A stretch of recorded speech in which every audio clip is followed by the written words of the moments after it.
Washington. Hey, Deidre, what's up? Hi, Tom. Thanks for taking my call. Sure. If I misunderstood you, please make a correction. But you were talking about the crash of 2016 and the stock market crash. But when I watch the news, it's showing the market at a record high. hmm So how do you reconcile that? Is that something that's still coming or what? Thank you so much for taking my call. I'll You, listen to you. you're welcome, Deidre. Thank you for the call. The stock market, going all the way back to the founding of our republic, the stock market has never gone more than 8 years without a significant correction. This is the nature of capitalism. It's like breathing, in and out, in and out.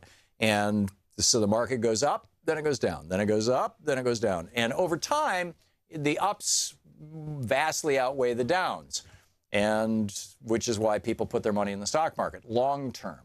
But for short-term investors, timing is everything. And so it's been 8 years since the last crash, a little more than 8 years.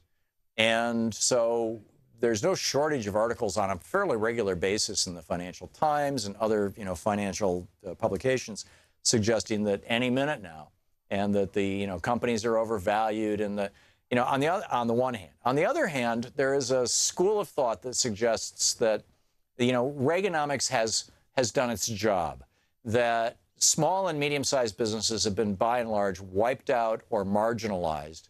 And the economy of the United States is now controlled by a very small number of very, very large companies. And because of that, the cycles of capitalism are being changed as a consequence of an economy that is not a normal capitalist economy, but it is now a monopolistic economy. And therefore, they may be able to hold off any kind of a stock market crash by doing things like buying back their own stock, or issuing debt to buy back their own stock, which they've all been doing, by the way, like crazy, particularly for the last 5 years.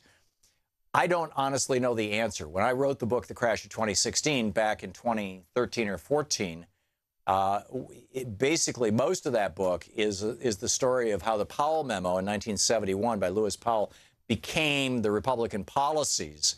And those policies, the economic side of those policies, which was designed to make rich people vastly richer, working people vastly poorer, because it would be easier to manipulate them if they were in poverty. And those have set in, they worked.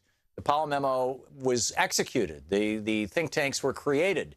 The infrastructure for, a vast right-wing conspiracy was built in the 70s, 80s, and 90s. And now it's basically, at the moment, running the country. And that infrastructure is dependent upon an economy that is so out of balance and so unfair and so skewed and tilted toward giant corporations and billionaires, and skewed and tilted against average working people and small businesses, that it cannot survive long term. It's just too dysfunctional. Now, the flip side argument of that is, well, look at England in the 1700s, in the 18th century. They had maximum wage laws to prevent people from becoming part of the middle class, and they had the landed gentry, essentially, the very, very wealthy, ran the country. In fact, the upper chamber of Parliament, the House of Lords, was entirely hereditary. So, it is possible to have a system that is an oligarchy functionally, not a democracy, and that is managed capitalism, where the capitalism is managed exclusively for the benefit of the oligarchs and not for everybody else. And that becomes a very stable system that can last for centuries. And it did in the UK, and it did in much of Europe. So there's all these different conflicting theories about how it all works. But I'm staying with the simple stuff, that the economy has been rigged for the benefit of the very, very wealthy and the large transnational corporations, that rigging has put the economy at risk, and that risk is going to blow up in our faces at some point in time. Over